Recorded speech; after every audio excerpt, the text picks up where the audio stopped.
Hi, I'm Miss Carrie, and I'm so glad that you've come to join me in my reading corner today. My pick for today is called The Sneetches and Other Stories by Dr. Seuss. And if you notice the sticker, it's a collector's edition. I'm just going to read one story today called The Sneetches. The Sneetches. Now the star-belly Sneetches had bellies with stars. The plain belly Sneetches had none upon theirs. Those stars weren't so big, they were really so small, you might think such a thing wouldn't matter at all. But because they all had stars, all the star-belly Sneetches would brag, "We're the best kind of Sneetch on the beaches." With their snoots in the air, they would sniff and they'd snort, "We'll have nothing to do with the plain belly sort." And whenever they met some, when they were out walking, they'd hike right on past them without even talking. When the star-belly children went out to play ball, could a plain belly get in the game? Not at all. You only could play if your bellies had stars, and the plain belly children had none upon theirs. When the star-belly Sneetches had frankfurter roasts, which are hot dogs, or picnics or parties or marshmallow toasts, they never invited the plain belly Sneetches. They left them out cold in the dark of the beaches.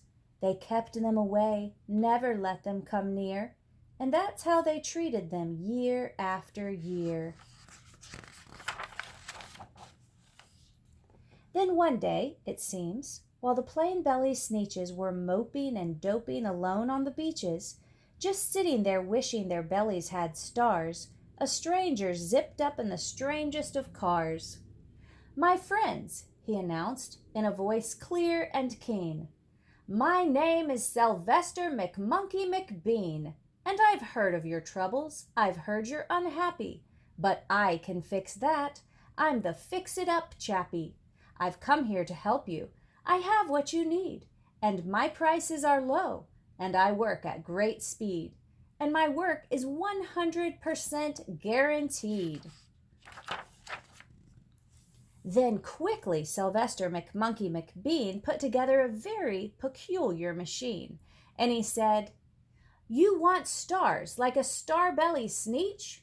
My friends, you can have them for $3 each. Just pay me your money and hop right aboard." So they clambered inside. Then the big machine roared, and it clonked, and it bonked, and it jerked, and it burked, and it bopped them about. But the thing really worked. When the plain belly Sneetches popped out, they had stars. They actually did. They had stars upon theirs. Then they yelled at the ones who had stars at the start. "We're exactly like you. You can't tell us apart. We're all just the same now, you snooty old smarties. And now we can go to your frankfurter parties." Once again, a frankfurter is a hot dog. "Good grief," groaned the ones who had stars at the first. "We're still the best Sneetches, and they are the worst. But now how in the world will we know," they all frowned, "if which kind is what or the other way round?" Then up came McBean with a very sly wink, and he said, "Things are not quite as bad as you think. So you don't know who's who? That is perfectly true. But come with me, friends. Do you know what I'll do? I'll make you again the best Sneetches on beaches, and all it will cost you is $10 eaches." "Belly stars are no longer in style," said McBean. "What you need is a trip through my star-off machine. This wondrous contraption will take off your stars, so you won't look like Sneetches who have them on theirs."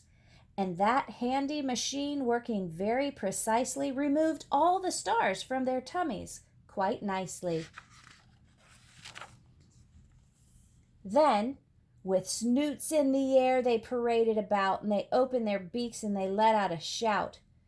We know who is who, now there isn't a doubt. The best kind of Sneetches are Sneetches without. Then, of course, those with stars all got frightfully mad.